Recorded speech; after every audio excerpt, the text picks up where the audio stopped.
greatest player in billiards history versus a certain future Hall of Famer and American #1. Hello, welcome pool fans. We're down to the final 16 players here in the 9-ball event, Derby City Classic. I'm Mark Wilson, and here with me is our own Hall of Famer, Danny Diliberto. Danny, you're Efren's coach. What would you be saying to him? Well, we know Efren slipped a notch, and it seems like Boening has gone up a notch, so I don't know what to tell Efren Buck. Well, to me, we know that Boning's break is far superior to Efren's. So Efren's going to have to win those tactical exchanges and deny Shane some access to the table, and it would start with winning the leg, which he didn't do. Boning would break leading off, winner break format, race to 9. Well, the way Shane is playing, Efren might not get a chance to be tactical. This guy's rolling over people. Yeah, the problem is he's not just making a ball in the break so often, he's making 2 and 3 balls and getting a shot. Except this time, he didn't make one. Right. We got him. Well, this is what Efren has to do. He has to get to the table and maintain control of the table. Yeah, well, he's got him. All the balls are open here. You got to run out when you get a chance like this against Shane. No, you're not. You got no chance. You get out here, forget it. Yeah, man. Didn't expect him to miss that one, but not the same Efren Reyes. He still shows streaks of playing super, but you got to get out in that game right there. I know you agree with me. Yeah, this is the 9th day, so he's been playing virtually non-stop. But he did show flashes of brilliance in the Bigfoot 10-ball challenge, where he beat Appleton and Bustamante. But Yeah, he still can play, there's no doubt about it. But then he misses a ball like that would be something that you would just almost never see back in his prime. Father time takes a toll. He's still got the wisdom and savvy, though, and you have to play your A game to beat him, but he can play his B game and beat you. I think he's got desire, too. You know, he wants to win, of course. He's a competitor and proud. That's good against most players, but I don't know about if that's enough against Shane Boning. Right. Efren really needs to make almost 0 unforced errors of the magnitude that he made here in his opening inning this match. Shane's offense is so powerful. I mean, look at that. He rolled that in perfectly. Yeah, Shane is so focused that if Shane makes a mistake, he can recover and win 3 games in a row from his break. Efren, not so much. Especially sitting in the chair waiting for Shane to miss.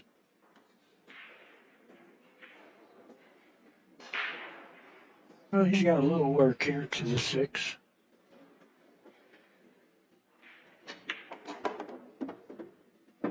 Nice shot there as he threaded just by the 7.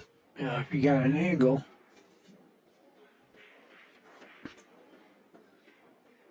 You know, he gets the cue ball to move effortlessly. That's the stroke. He sure got a great stroke. Big, long, fluid, powerful stroke. We began the week with 406 9-ball players.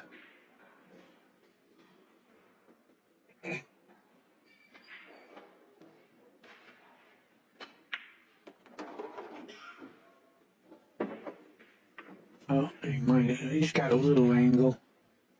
Yeah, he's got enough to bounce off and cue the ball.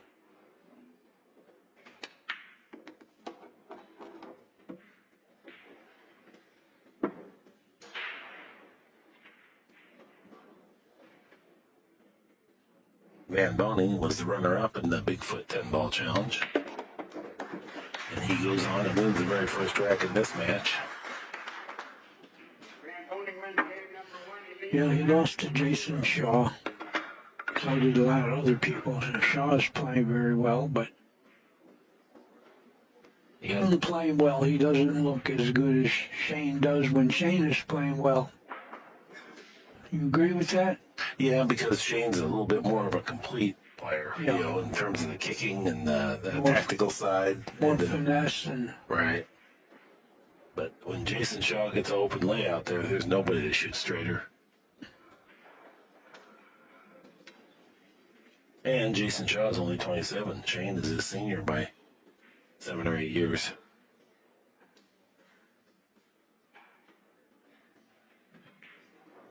Two ball in the ring, two ball down in the pocket.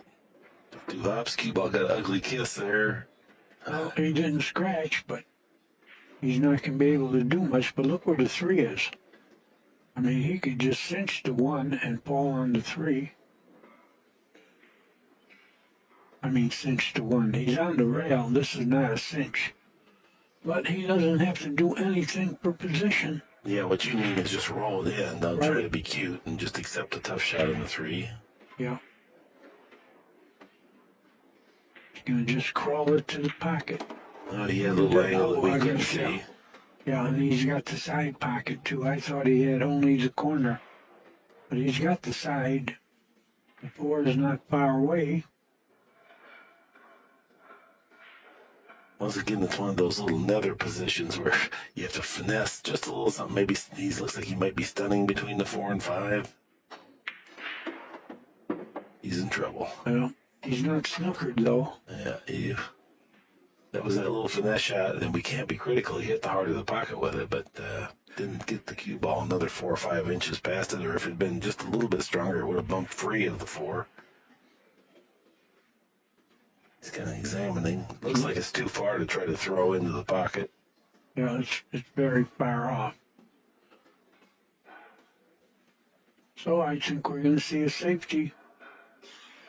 He's examining it. Yep, safety it is. Or at least that's what he's measuring now. Yeah, he was looking to go that route. Maybe snooker Efren with the 9 ball. 40-second shot clock in effect. I believe Shane just used his extension. Yeah. Automatically kicks in. You get 1 extension per rack. They generally do not need that much time unless the unusual occurrence of a position like this. Look at, not sure, what is he doing here? Safe? Yeah, definitely. Pretty good speed. I think Efren has a cut at this ball. It looks like a thin cut.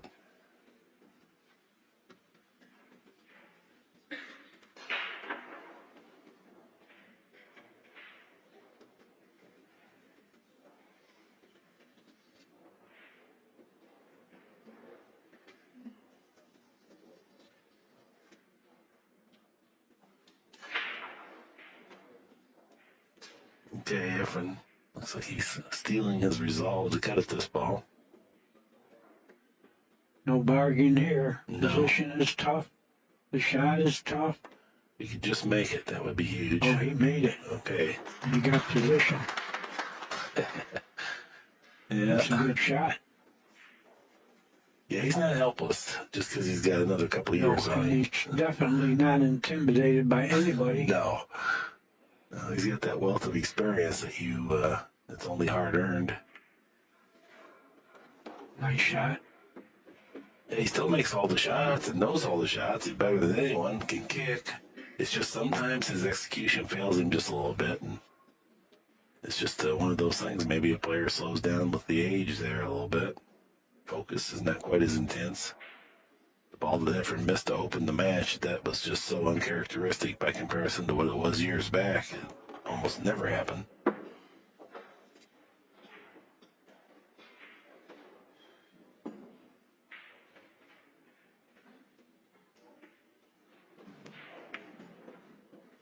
In the Bigfoot 10-ball challenge, 10-foot tables. And Bustamante played a match that was one of the greatest 10-ball, 10-foot table matches I ever saw in my life in terms of the quality performance. So you would think Efren, who struggled to beat Appleton, would have no chance, and Efren handled Bustamante comfortably. Bustamante's playing well. He won the ring bank pool last night. Played fantastic. Reyes ties the match up at 1 game apiece.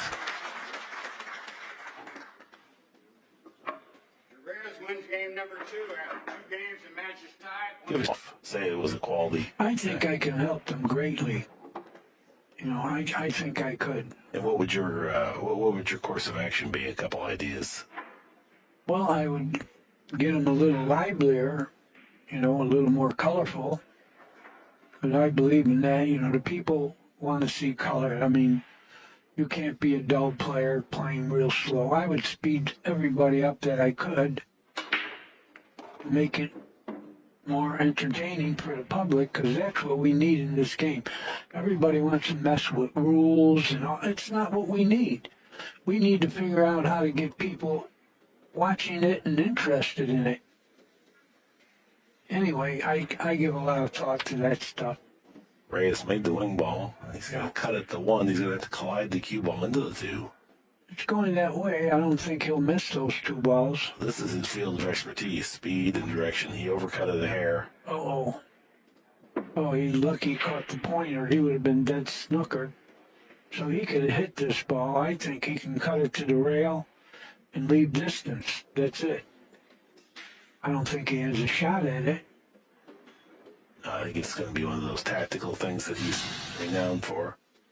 As far as the training of the player that you got under your tutelage, how would you go about that? Do you have any ideas for that? Yeah, I would stress conditioning, because that's very important. If you're in good condition physically, you're in better condition mentally, and it is a sport.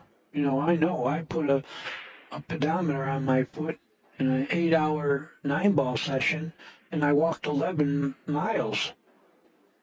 Oh, he left the combination. He let the ball bounce out. How about mental toughness? What would you do there? Well, like I say, that comes with physical toughness. Better condition you are physically, better you are mentally.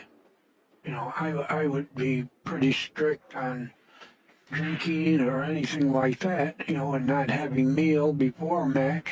The diet would play a role? Oh, definitely. Definitely. You know me, I've been an athlete my whole life. I took care of myself.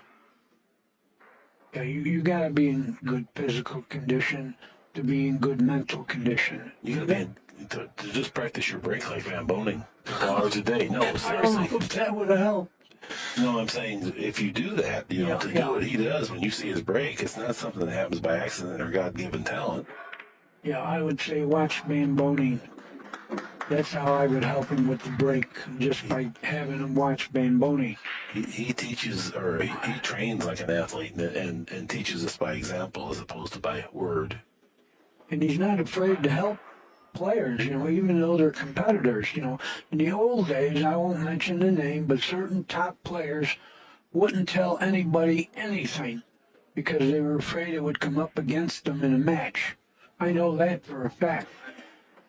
Right. And that's what kept the game down a little bit. This game could have been further ahead right now if the top players would have helped people. Yeah. They wouldn't do it.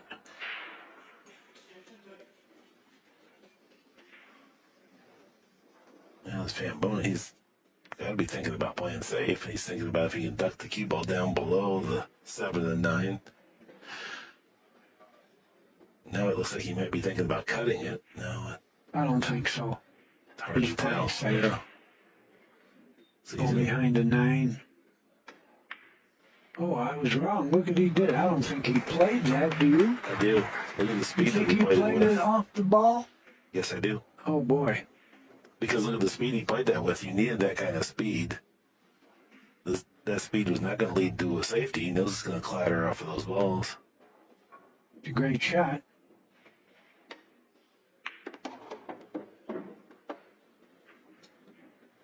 That was not a great shot. Now we're going to see a safe.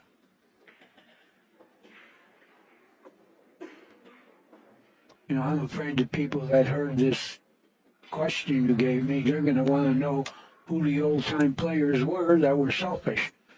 And that's going to put me in a spot.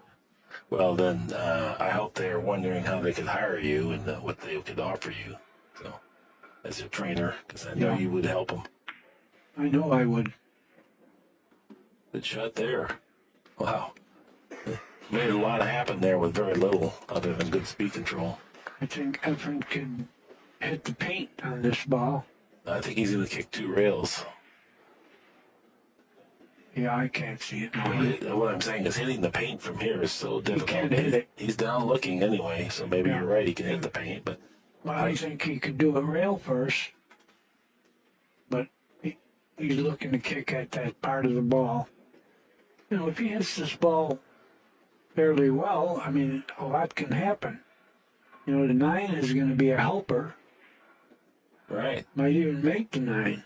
Oh, he's pretty handy at hitting this too, and he wants to hit the second rail first. No, he hit it head on. Okay. If that ball were froze, he needed that rail he got.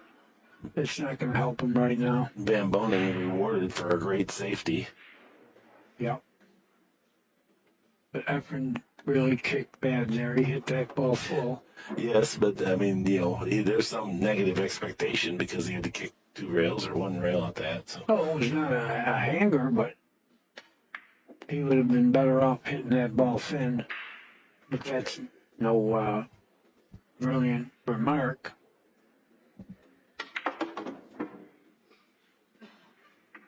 Well, Van Boning's about to go in front 2-1, which is not a problem by itself. The problem really is that Van Boning will now get to break. Van Boning wins game number 3. And what a break. Match 2-1. Can't say enough about his break. But he practices the break. He'll rack them from